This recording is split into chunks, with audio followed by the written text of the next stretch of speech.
Jonathan Green, so many metaphors in just the one day. It was a very nautical but nice day in Federal Parliament today. Now, are there any grounds to dismiss this as just a gaffe or rhetorical flourish? It was a fairly ordinary rhetorical flourish for the Minister of Defence. And the Minister of Defence is a fairly grave undertaking. You know, you are in charge of millions of dollars, vast numbers of people, extremely large projects of capital and then ultimately too sending people potentially to their death. It is a very serious job, and Senator Johnson has a history of misadventure. I suspect he might have become a barnacle that may need to be cleared before Christmas. And let's not forget, you know, he is about to be in charge of a process that will, without prejudice, make a decision on where submarines are going to be constructed for the Australian Navy. How can anybody now take that decision as not being prejudged? And if the submarines end up being made offshore, something has to be done with Australian Submarine Corporation. It's a government enterprise. It presumably might be sold off. What's the minister now done to its potential value? It couldn't even build a canoe. That's true. Yes. It couldn't build a canoe. I mean, they've called it a rhetorical flourish. Maybe in the season of lies upon lies, that's what you call the truth. Well, I think what he was reflecting, and I don't want to forgive his ability and his performance as a goose in the way he came out with it, but the ASC is not really up to the task of building these submarines. We've frittered away a lot of money.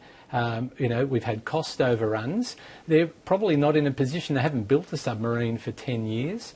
There are a lot of other countries doing it a lot better. And I think, at heart, it was stating the obvious. So he was telling the truth? He was telling the truth. Should he have just backed up that this was, in fact, his honest view?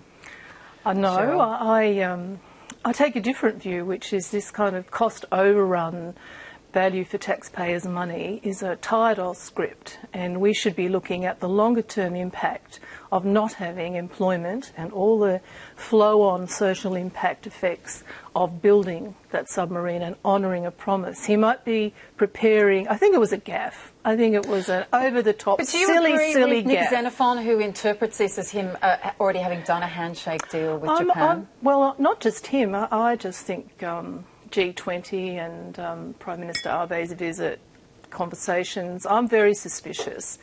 And I think they'll feel as much wrath about reneging on this promise as they will on some of the other things that they've done. You just can't say it. But really, you've got to stop looking at one-dimensional measurement of what you get out of a contract. And you can get a lot out of local employment. Just ask the car manufacturing small businesses that have lost all their work.